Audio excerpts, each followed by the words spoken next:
자, 여러분 우리 아우구스티누스 끝났죠? 이제 아마 아퀴나스 한번 가볼 겁니다. 똑같은 중세 시대 사상가고요.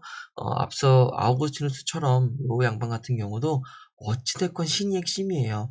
모든 인간의 삶은 요 신을 향해 있어야만 한다. 뭐 이렇게 얘기하는 사람인데, 근데 약간 아우구스티누스랑 조금 더 방향성이 조금 다르다고 생각하시면 될 것 같습니다. 그리고 앞선 아우구스티누스가 플라톤을 이은 사람이라고 한다면 요 아퀴나스는 아리스토텔레스를 이은 사람이다. 선생님, 그러면 아리스토텔레스가 얘기했던 어떤 면모들이 이제 반영이 되는 겁니까? 찾아보면서 얘기하겠지만은 특히 나중에 행복론 얘기할 때요. 아리스토텔레스가 얘기했던 그 이성적 부분의 탁월성 있지, 즉 지적인 탁월성 있지, 그 중에서도 철학적 지혜 혹은 지성적 덕, 그리고 실천적 지혜를 바탕으로 만들어지는 영혼의 비이성적 부분 중 욕구적 부분의 탁월성인 성품의 탁월성 혹은 품성적 덕 있지, 요걸 갖춰야 한다고 얘기하기는 해요. 근데 물론 이제 또 중세시대 사상가다 보니까 그런 것뿐만 아니라 역시 신의 도움이 필요하긴 하겠지. 신의 어떤 믿음, 소망, 사랑 이런 게 필요하긴 하겠죠. 근데 아무튼 천천히 살펴보면서 어떤 부분이 좀 연결이 되어 있는지를 한번 보도록 하겠습니다. 자, 일단 요 양반을 이해하기 위해서는요. 사실 크게 두 개거든요. 하나는 바로 법 이론입니다. 나머지는 행복론인데 일단 먼저 요 법 이론을 먼저 이해를 해야 돼요. 근데 간단하게 법 체계가 이렇게 됩니다. 영원법이라고 하는 한마디로 신의 섭리 그 자체를 얘기하는 가장 위대한 진리가 있습니다. 요건 신의 뜻 그 자체예요. 근데 문제는 인간은 그 이성을 우리가 가지고 있는 그 이성을 통해서 그런 신의 뜻과 진리를 파악할 수는 있긴 있거든요. 근데 완전하게 파악하기는 좀 어렵습니다. 그래서 일단은 그런 인간의 이성을 통해서 파악한 영원법의 일부, 그걸 자연법이라고 부릅니다. 이거 어디서 배웠어? 스토아 때 배웠었죠? 그 스토아 때 그 자연법 사상이 다시 한번 이런 식으로 아퀴나스한테 이어진다고 보시면 되시겠습니다. 그 다음에, 근데 문제는 우리 인간은요, 어찌됐건 신이 만들어낸 한마디로 피조물에 불과하기 때문에, 어, 가장 완전한 존재인 신과 닮아 있긴 하지만, 그렇다고 해서 신처럼 완전한 존재는 아니에요. 그렇기 때문에, 우리 인간이 지니고 있는 그 이성 역시도 완전할 수가 없습니다.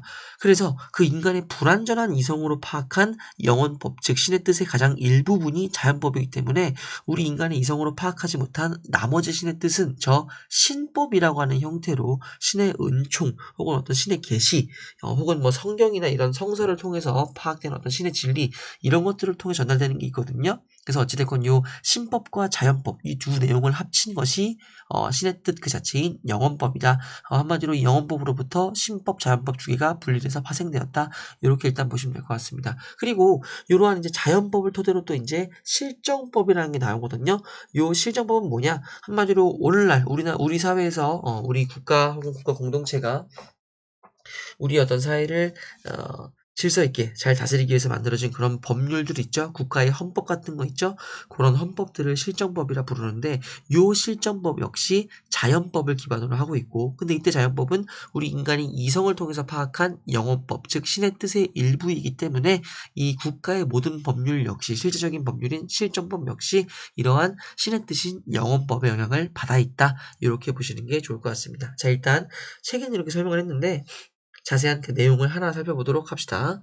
첫 번째, 영어법입니다. 세계를 지배하는 신의 존재 질서이자 인간이 완전하게는 알 수 없는 신의 섭리, 그 뜻, 그 자체, 천주교, 기독교의 그 신이 있죠? 그 신이 얘기하는, 그 신이 모든 만물을 만들고 어떤 사건을 일으키고, 그런 모든 뜻과 의지, 그런 것들 있죠? 그런 것을 얘기하는 겁니다.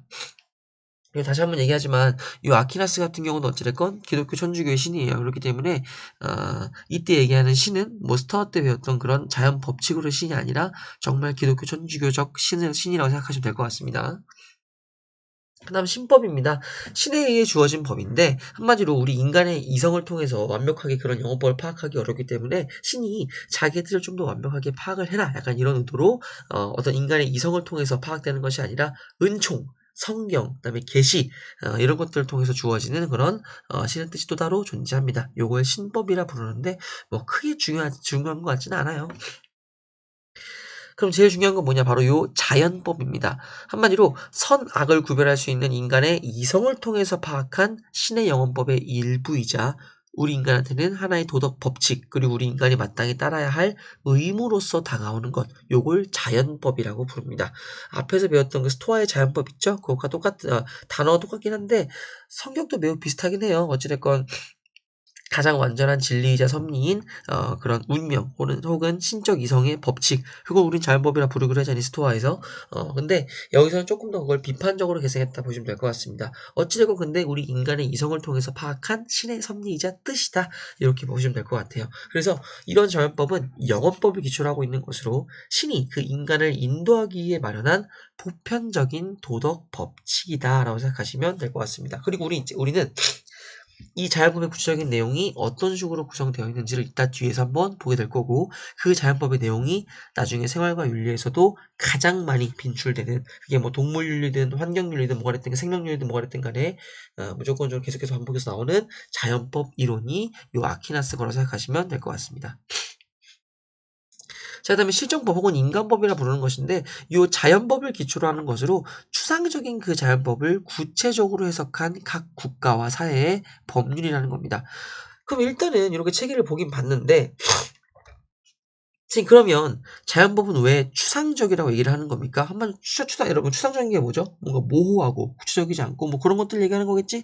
그럼 왜 자연법이 이렇게 추상적이고, 그런 추상적인 자연법을 구체화시킨 게 국가사회 그 실정법 혹은 인간법이라고 했는데, 그럼 일단 먼저 자연법의 조금 더 구체적인 내용을 봐야겠죠?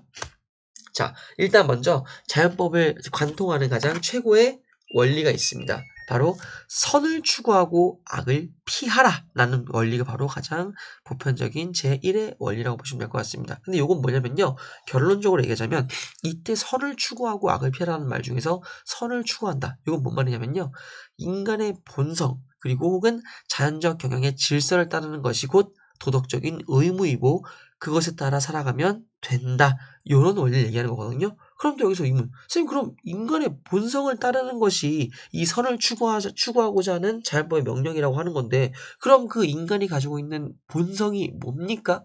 그리고 그런 본성에서부터 우리는 뭔가, 너 인간은 어떠어떠한 본성 혹은 어떠어떠한 자연적 경향성을 지니고 있는 존재이기 때문에 그런 인간 존재 혹은 본성의 특징으로부터 어떠어떠한 행동을 너네가 해야 돼 라고 이런 식으로 명령이 되어 있는 것 같은데, 그럼 그것의 구체적인 내용이 뭡니까? 바로 이겁니다.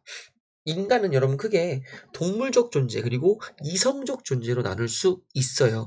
그리고 그 동물적 성향을 가지고 있는 그 인간은요, 어떤 본성이 있냐면요, 자기의 생명을 보존하고자 해요. 그리고 또 자기의 어떤 종족을 번식시키는 과정에서 보존하고자 합니다. 자꾸 발음이 새네, 미안해, 코 막혀가지고. 한편 또 인간은 근데 동물적인 존재만 또 아닙니다. 이성적인 존재이기도 합니다. 그리고 그런 이성적인 존재로서 인간은 지식을 추구하고자 하는 본성이 있고 사회적 관계를 추구하고자 하는 본성이 있습니다. 자, 이거 누구와 닮아 있습니까? 바로 아리스토텔레스.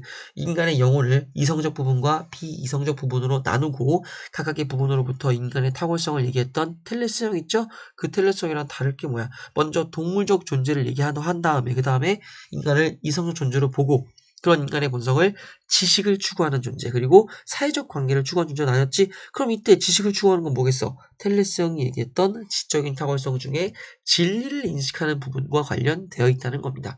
그럼 사회적 관계를 추구하는 건 뭐겠어? 어떻게 하면 올바른 사회적 관계를, 올바른 우정을, 정의로운 삶을 살 수 있을 것인지 실천적 지혜를 갖춰야 되는 거 기억나시죠? 그 실천적 지혜와 관련된 것이 바로 요 사회적 관계를 추구하고자 하는 그런 인간의 본성이다라고 보시면 될 것 같습니다. 그리고 이러한 본성에서부터 우리는 각각의 명령 혹은 의무가 도출이 되는데, 생명을 보존하고자 하는 인간의 본성에서부터 그렇다면 너와 타인의 생명을 보호해라, 보존해라. 종족을 보존하고자 하는 인간의 본성에서부터 그렇다면 너네 종족, 자녀를 양육하고 가족을 구성해서 함께 행복하게 살아라. 그리고 이성적 존재로서 지식을 추구하는 본성에서부터는 그럼 지식을 추구해라. 즉 철학적 지혜를 갖춰라. 선의 이데아 진리를 파악해라. 라는 내용이 나오게 되는 겁니다. 마치 또 마지막으로 사회적 관계를 추구하는 본성에서부터는 그럼 사회적 관계, 즉 올바른 우정과 올바른 어떤 인간관계를 잘 너가 맺고 추구해라. 라는 내용이 나오게 되는 겁니다. 좀 더 구체적으로 살펴보도록 합시다.